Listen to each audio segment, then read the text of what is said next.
Benarkah hanya ada satu agama di dunia? Ini jelas isu yang sensitif, tapi kami bukan memaparkan ini semua demi sebuah perdebatan. Bagi kami, fakta-fakta yang ada dalam agama adalah sesuatu yang tidak perlu diperdebatkan. Mau menerima silahkan, mau menolak juga silahkan. Karena semua ada konsekuensinya masing-masing. Kami hanya ingin mengajak untuk merenungi tentang agama. Karena banyak orang mempertanyakan, jika Tuhan satu, mengapa ada banyak agama? Sebelum membahas tentang satu agama, benarkah hanya ada satu Tuhan? Lagi-lagi ini jelas isu yang sensitif. Tapi sekali lagi, kami tidak berniat memancing perdebatan. Kami hanya ingin kita semua mengevaluasi cara pandang kita terhadap kehidupan. Kebanyakan orang mungkin tidak ingin peduli dan tidak mempedulikan apa pandangan orang lain. Tapi kami merasa harus ada yang menyampaikan kebenaran dengan apa adanya. Bukankah begitu banyak bintang dan planet di alam semesta? Manusia selalu berharap bisa menemukan kehidupan lain di planet lain entah di mana dalam alam semesta. Mengapa manusia begitu penasaran akan adanya kehidupan lain di alam semesta? Mungkin karena dengan begitu manusia bisa merasa kehidupan ini tidak ajaib, biasa saja. Ada banyak makhluk lain seperti kita. Sama seperti kisah-kisah dalam fiksi ilmiah. Menemukan makhluk lain yang agak-agak aneh tapi serupa dengan manusia, membuat kita merasa menjadi bagian dari alam semesta yang luas. Tapi mengapa hanya ada kehidupan di planet bumi saja? Fakta ini walaupun sudah diketahui lama oleh manusia masih belum diterima dengan sepenuh hati oleh manusia. Mengapa? Ya mungkin tadi alasannya. Terlalu aneh jika dalam jumlah ratusan miliar bintang dan planet di alam semesta ini ternyata kehidupan hanya ada di bumi yang ukurannya cukup mini.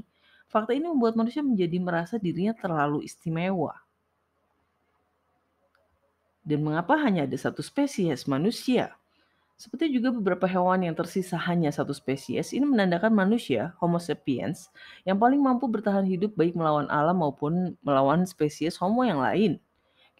Kesimpulannya, manusia adalah makhluk yang paling tangguh untuk menjalani kehidupan di dunia. Sungguh walaupun kita berbeda suku bangsa dan warna, tapi kita harus menyadari pada dasarnya kita satu spesies.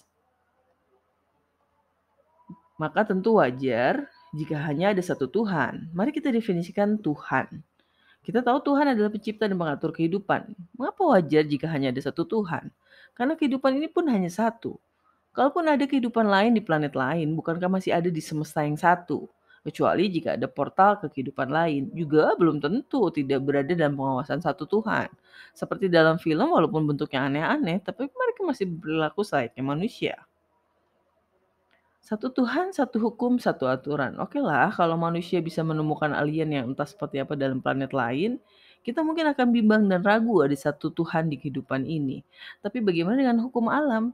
Bahkan di galaksi yang jauhnya miliaran tahun cahaya pun berlaku hukum fisika yang sama seperti yang terjadi di bumi. Jika kita menerima hukum fisika yang satu, mengapa begitu sulit kita menerima hukum manusia yang hanya satu? Walaupun seakan berbeda, nilai kebaikan dan kebenaran sebetulnya sama dimanapun. Kita semua mengakui semua agama mengajarkan hal yang serupa, kebaikan dan kebenaran. Mengapa bisa begitu? Karena kecenderungan manusia memang serupa. Dan karena memang manusia diberitahu oleh Tuhan yang sama akan nilai-nilai kebaikan dan kebenaran itu. Perbedaan selalu muncul di hal-hal yang cabang saja, tapi manusia bisa berkelahi hanya karena satu hal yang cabang itu.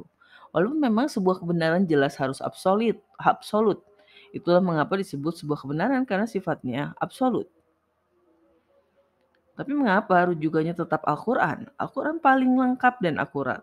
Karena Tuhannya satu dan aturannya satu, maka kitabnya pun harus satu. Kitab mana yang harus dipilih? Tentu kitab terbaru dan yang terakhir. Logika sederhana ini semestinya mudah dipahami, tapi manusia jelas bukan orang yang mudah tunduk pada ketentuan apapun. Itulah mengapa tak perlu mengurusi mereka yang tidak mau tunduk. Kita hanya fokus pada mereka yang tergerak hatinya untuk tunduk. Tak semestinya manusia menjatuhkan satu sama lain. Kita menikmati film karena dalam film seringkali ada kejadian luar biasa yang tidak muncul dalam kehidupan nyata. Kejadian ketika menghadapi kondisi tertentu, manusia saling bekerja sama bahu-membahu untuk menyelesaikan suatu masalah.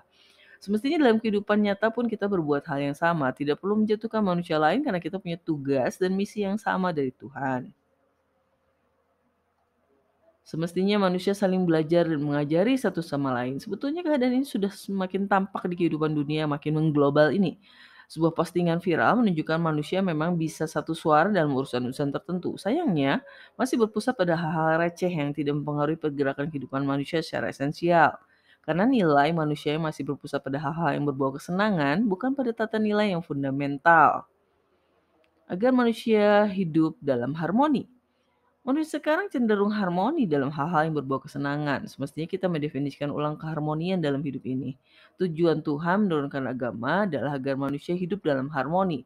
Tapi seringkali yang jadi masalah adalah tata nilai yang Tuhan berikan tak lagi dijadikan panutan bagi manusia. Tidak ada peperangan. Dalam prinsip yang paling mendasar, seperti tidak ada peperangan pun manusia berbeda pandangan. Sebagian manusia membenci peperangan, tapi sebagian lainnya masih merasa perang itu penting untuk membela harga diri. Lah, bukannya dalam agama pun diperintahkan untuk berperang. Dalam agama, yang digarisbawahi tentu bukan kepentingan pribadi ataupun golongan, tapi kepentingan Tuhan, yaitu tegaknya agama Tuhan. Ini berarti hal di luar masalah itu tidaklah perlu memicu peperangan. Kenyataannya, peperangan masih terjadi atas dasar-dasar hal-hal yang sepele.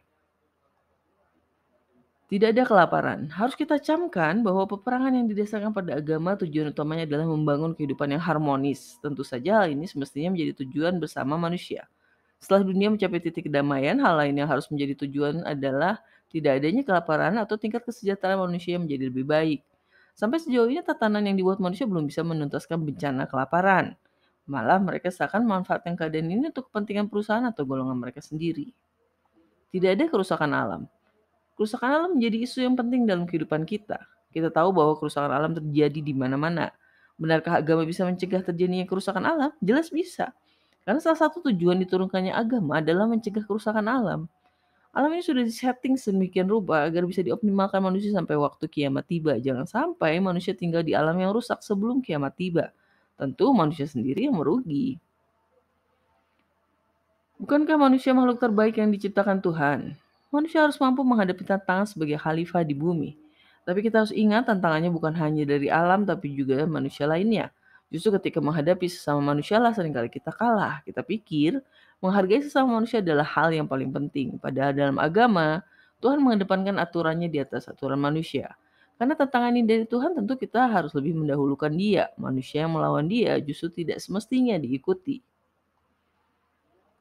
Hanya agama yang langsung dari Tuhan yang bisa menuntun manusia mencapai kebahagiaan dunia dan akhirat.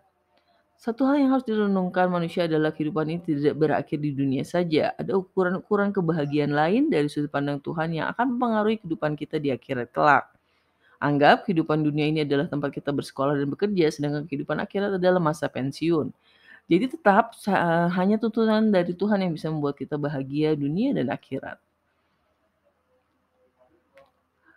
Hanya ada satu agama dari satu Tuhan. Maka maukah mulai menjalani perjalanan dengan Al-Quran? Terima kasih sudah menyimak. Tunggu konten kami selanjutnya.